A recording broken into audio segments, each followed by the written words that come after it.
apa yang Mbak harapkan ya. Oh iya, Ibu dengar-dengar Mbak Bunga terpilih ya menjadi ketua tim basket di sekolah. Iya Bu, benar. Wah, keren banget ya Mbak Bunga. Iya Bu, terima kasih. Sebenarnya itu yang ingin saya ceritakan ke Ibu.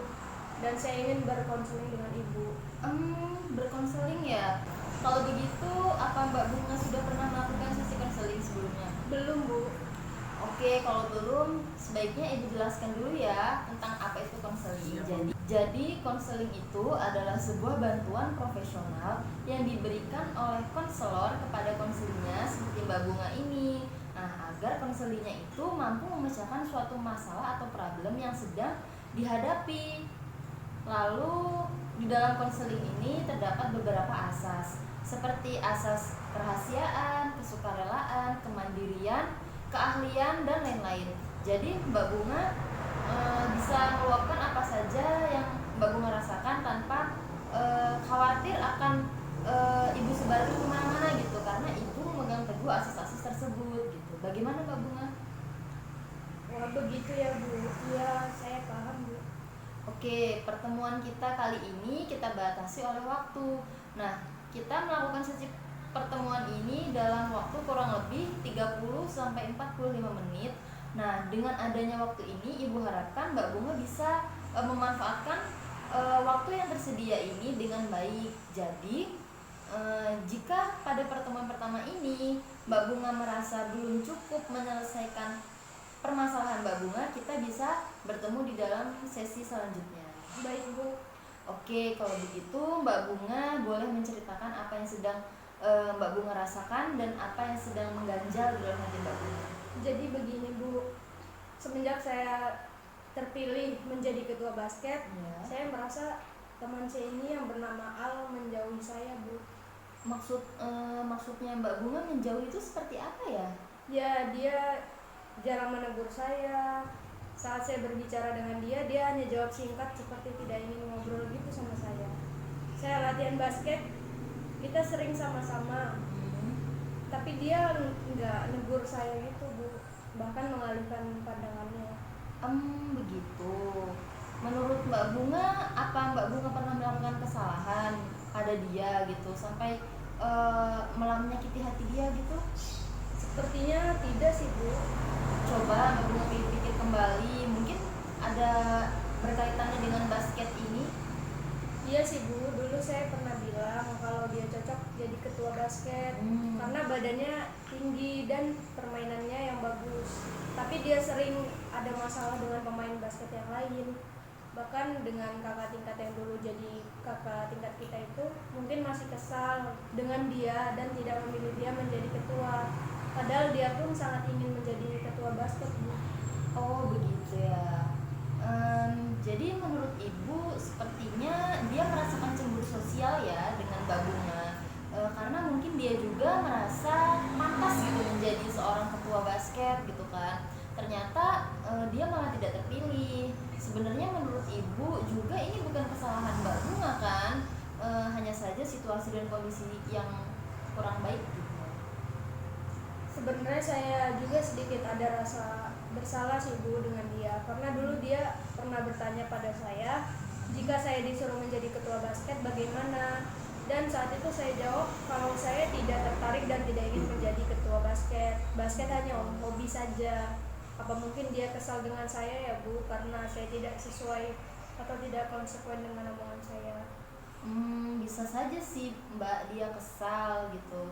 Tapi kan seharusnya dia pun harus paham gitu, karena situasi dan kondisi saat ini kan berbeda dengan yang saat itu.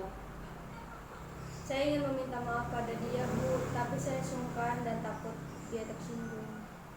Oh baiklah, kalau begitu di sini Ibu akan mencoba menggunakan salah satu teknik di dalam terapi Gestalt, yaitu teknik empty chair atau kursi kosong, yang bertujuan untuk membantu konselingnya mengatasi konflik di dalam lingkungannya. Salah satunya konflik dengan teman seperti yang sedang Mbak Bunga alami saat ini ya.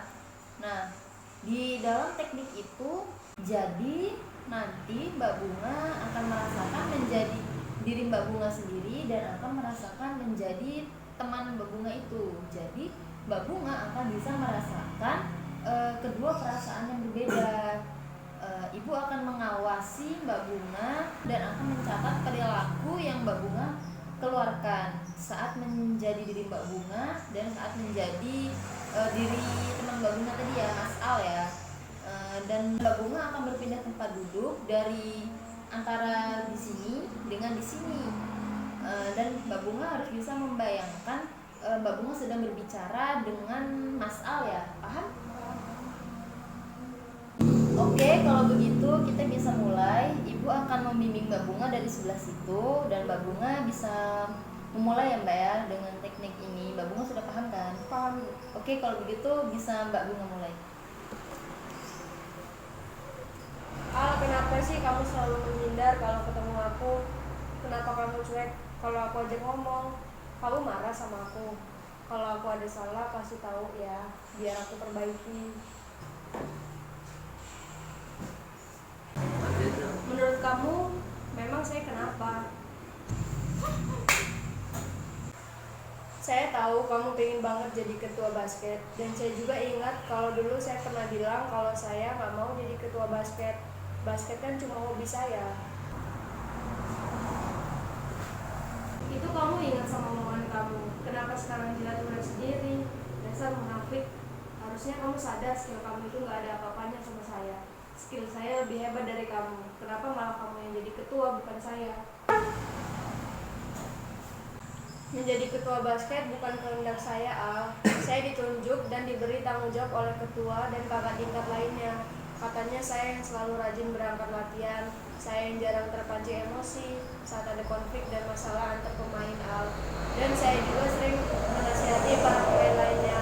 Saya tahu skill saya tidak ada apa-apanya sama kamu. Tapi untuk menjadi ketua, skill hebat saja nggak cukup kalau sering berkelahi dengan anggota yang lain. Kalau ketuanya seperti itu, mungkin tim basket akan cepat bubar dan tidak akan maju. Saya juga sudah sering kan kasih tahu kamu untuk jangan mudah terpancing emosi, jangan mudah marah, apalagi kalau sedang tanding. Hal itu hanya memecah konsentrasi kamu dalam bermain sehingga syuting kamu meleset kan. Dan kamu sekarang juga marah dengan saya karena saya jadi ketua. Harusnya kamu tidak egois. Oke, baik. Ibu rasa sudah cukup, Mbak. Menurut Ibu, Mbak Bunga sudah bisa meluapkan perasaan Mbak Bunga. Bagaimana perasaan Mbak Bunga sekarang? Wah Bu, saya sudah lega sekali bisa meluapkan ini. Oke, bagus Mbak, good job. Jawaban Mbak Bunga menurut Ibu sangatlah logis. Dan Mbak Bunga juga bisa menyampaikan perasaan Mbak Bunga dengan bahasa yang tidak menyakiti hati temannya Mbak Bunga tadi ya. Dan Mbak Bunga juga sudah bisa menasihati Mas Al dengan cara halus sehingga Mas Al tidak akan tersinggung dan akan merasakan kalau dia memang egois gitu. Kalau begitu kita bisa bertemu lagi di minggu depan dan Ibu mengharapkan hasil yang kita inginkan ya Mbak ya. Iya Bu, baik. Makasih ya Bu. Menurut Ibu kapan saya akan membicarakan hal ini kepada Mas Al ya? Menurut Mbak Bunga sendiri kapan Mbak Bunga sering bertemu dengan Mas Al dalam situasi apa gitu yang dia sedang stabil gitu emosinya? Bagaimana kalau sore setelah kita pulang latihan Bu? Saat pulang latihan ya, saat pulang latihan tuh apa kondisi Mas Al itu tidak lelah? Soalnya kan orang lelah itu biasanya lebih mudah tersulut emosi loh Mbak dan kurang berpikir secara logis gitu, serta sering kalut dalam rasa lelahnya. Bagaimana kalau besok kan hari Minggu, Mbak Bunga bisa ke rumahnya dan Mbak Bunga bisa mengajak nongkrong gitu Mas Alnya, jadinya bisa lebih santai gitu Mbak ngobrolnya. Ibu yakin sih dia pasti akan bisa lebih memahami apa yang Mbak Bunga rasakan. Baik Bu, saya setuju. Kalau begitu saya pamit